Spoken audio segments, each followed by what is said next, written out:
The newly elected leadership of the Gambia Press Union, led by President Aissatou Keita, has embarked on a nationwide media tour aimed at fostering stronger relationships within the Gambian media sector.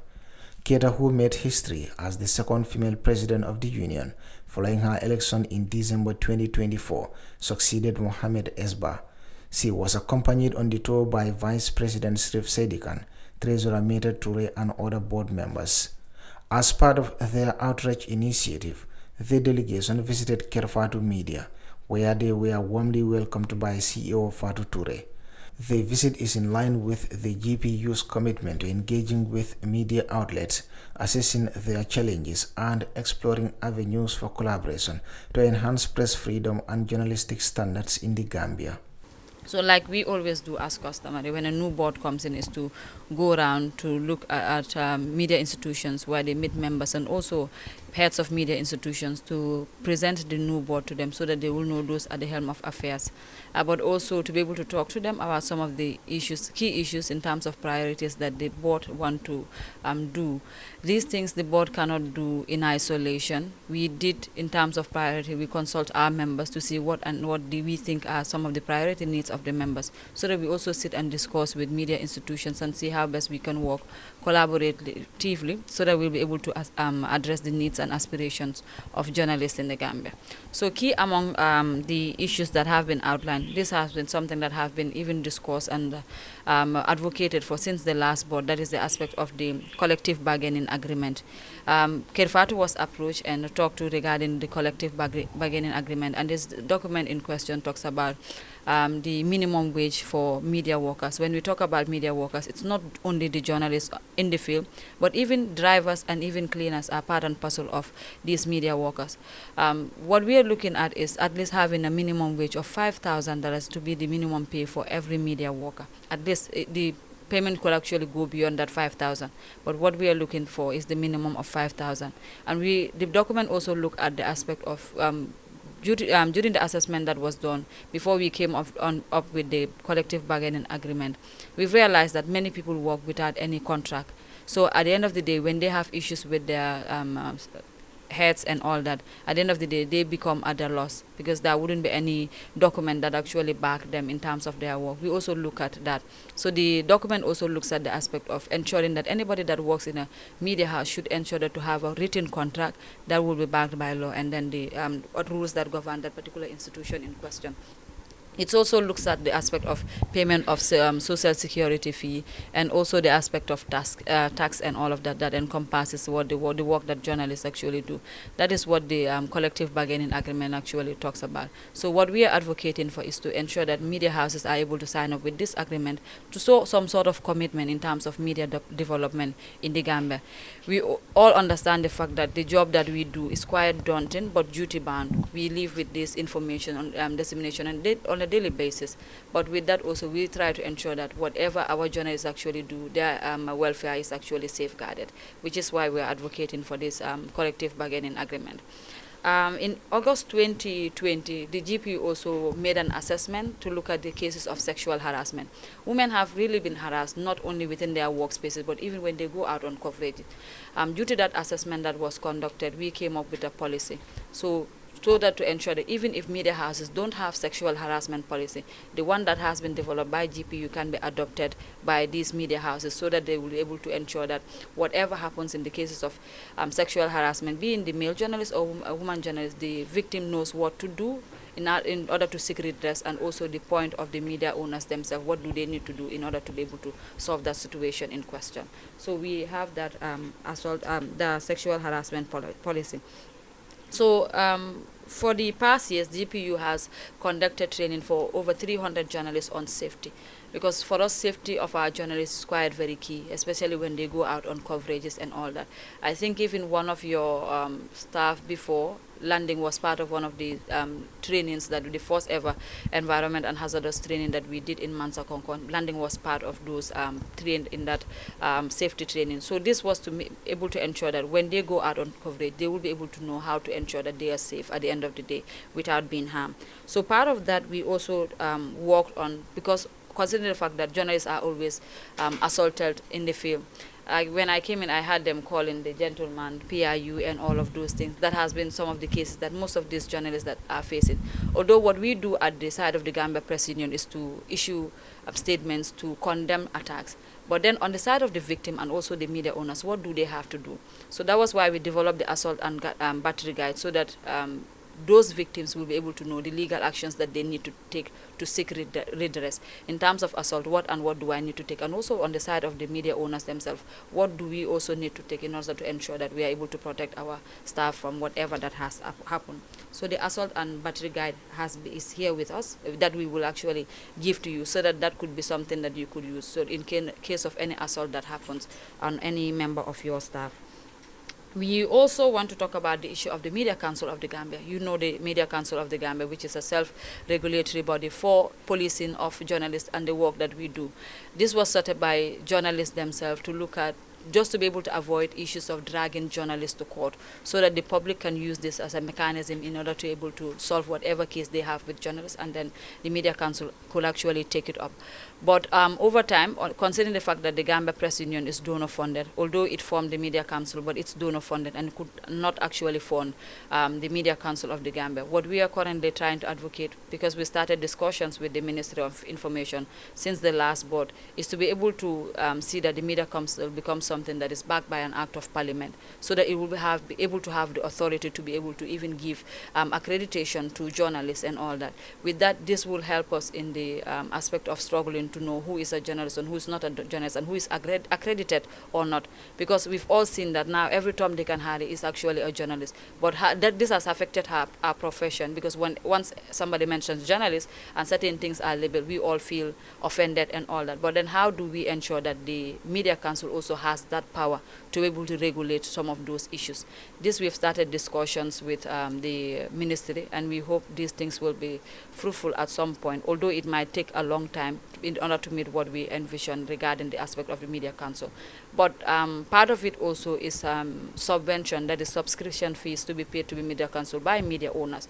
This is the step of the Media Council to actually advocate and engage media owners regarding this, and I hope they will actually do that. But for us, it's just to be able to talk to media owners about the aspect of subscription, so that every media house registers with the Media Council of the Gambia and be able to also pay subscription fees to them. And we also have the aspect of the National Journalism Award, which we have been doing for the past years. We've seen also some of your staff have won, and that was actually a year, I think, Kerr Fatou won the online medium of the year, if I'm not mistaken. So this is part of the things that we do. So what we are advocating for in terms of the National Journalism Award is to also ensure that media houses also take ownership of the award. Usually when we hold the award, we start from scratch, because GPU has no funding to fund the award. So a committee is always been set up to be able to run the affairs of the award. And then understanding the fact that fundraising is very, very difficult, and then awards are really very expensive. We also want media houses to be part and parcel of these awards that we organize. This year is going to be 10 years since the award was launched, and we are hoping to make it a bigger and a better award, and then it will be better in years to come. But then we need the support and partnership of media houses like Kerr Fatou to also take ownership of the award, to support in terms of kind and cash. That will also help us to understand that it's not only GPU doing it, but then we are doing it collectively with the entire media fraternity. We also have the aspect of media subvention that has actually been talked about in many quarters. We are trying to advocate to see how best the media houses could actually get subvention from government. In most cases, when we talk about subvention, sometimes people tend to think that maybe if we get subvention, we are going to be controlled by government, so to say. But that makes media houses much more viable and vibrant in order to be able to perform their work much more effectively. We've all seen the decline in advertisement, because those that are supposed to give advertisement are the ones that are owning media houses now. So when that happens, it becomes a problem for media houses to be able to sustain. So we are also looking at other alternative means in which media houses could also get funding, even without the aspect of those advertisements when they continue to decline, which is for us to be able to train media managers on the project proposal writing and project management in order to be able to request for grants and funds in terms of reporting. That also could be a means of them being able to sustain sustain themselves in certain ways and ensure that they are much more viable in the work that they do on a daily basis. During the visit, Fatou recommended the GPU leadership for their proactive approach and dedication to advancing media professionalism. She also reaffirmed that Kerr Fatou Media had already fulfilled the requirements set forth in the GPU's collective bargaining agreement. Like my staff are here, nobody, even our interns, nobody is getting less than 5,000. Not security, not watchmen, not gatemen, not cleaners, everybody. Even people who come on programs and they just come on shows once a week, they do 4 programs a week, they get around that amount. So we are qualified for that. But it was more of a principle thing for me. First, I wanted our lead lawyers to look at the document, because these are binding documents that even though we are paying that amount, but sometimes as broadcast media, sometimes you have people coming in just as guests. For us, some of the panelists who come on our shows, we pay them.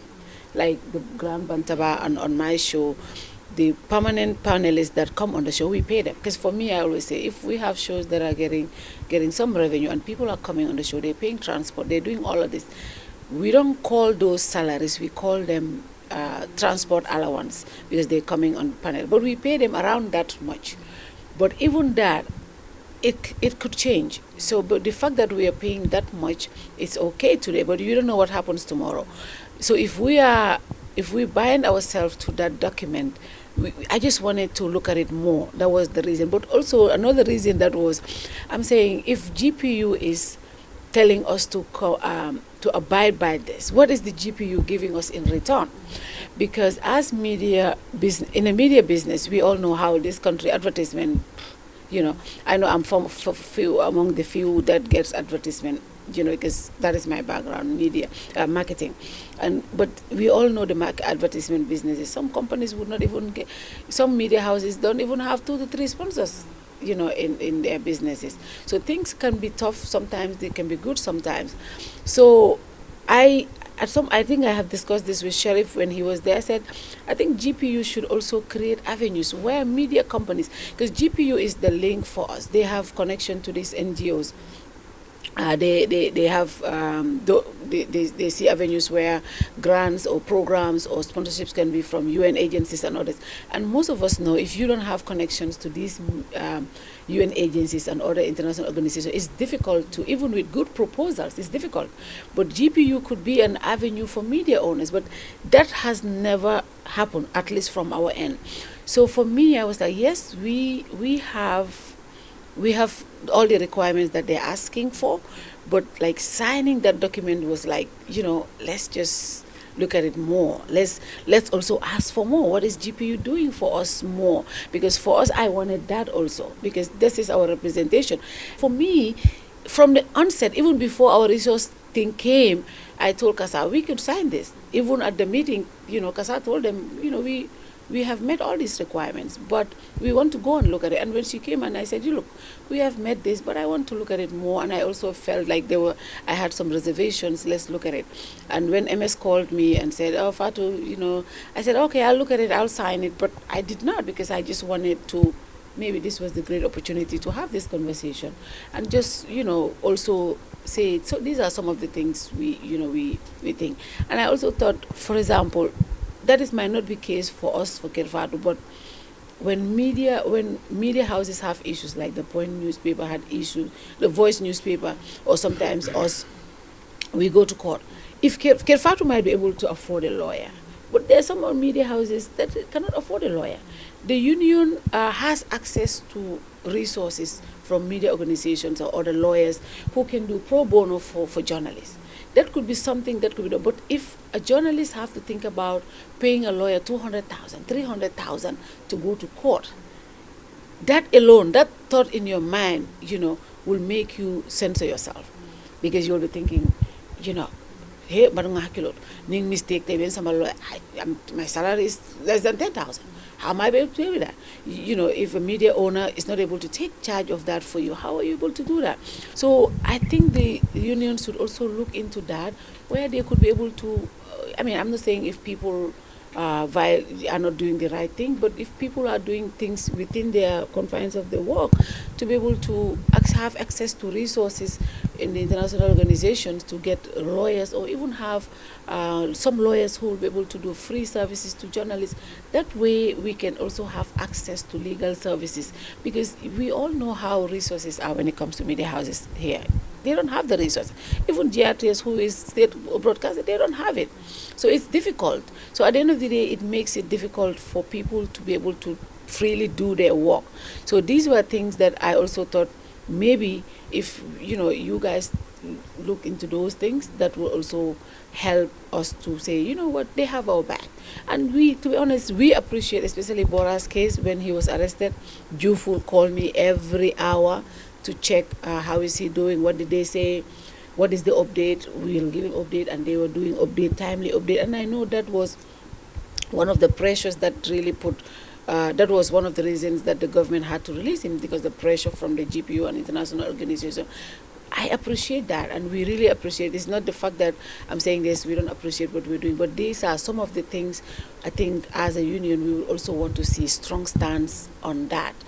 Sometimes statements are very powerful when when we put pressure on government, but also being there for our members when they are going through.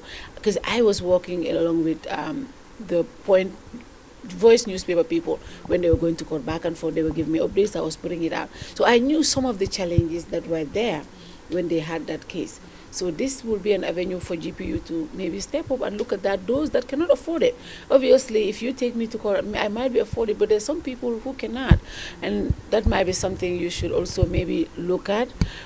Also, you also spoke about the harassment thing, the sexual harassment. I think that is something that we will honestly want to sign on, because that is something I'm very passionate about. It's important that we are all protected, being men and female at workplaces. Considering the social security, we are very compliant, because I've always told my team, look, we know how we operate with these people, so we don't want anywhere where they will say, oh, you don't pay your taxes, you don't pay. I think 2 years ago we were the most compliant media house, #2 in the country, when GRA did the award. Every year we make sure we file on time. Every quarter we file social security, taxes. Sometimes we go to GRA, they tell us, yen mom, yen again compliance in media houses here. Because I tell people, we don't do it for government, we're doing it for ourselves. Because if you are on platforms talking about government inefficiency, saying all of these things, you have to make sure you're also covered at the back of, so for me that is very important. The discussions during the meeting centered on key industry concerns, including media freedom, journalist protection, and the promotion of ethical reporting practices. The GPU leadership reiterated their commitment to advocating for press rights and ensuring a secure and conducive working environment for media professionals across the country. The visit to Kerr Fatou is part of a broader engagement strategy by the GPU leadership, which involves consultations with various media houses to address industry challenges and drive progressive reforms. Reporting for Kerr Fatou, I am Buba Gajigo.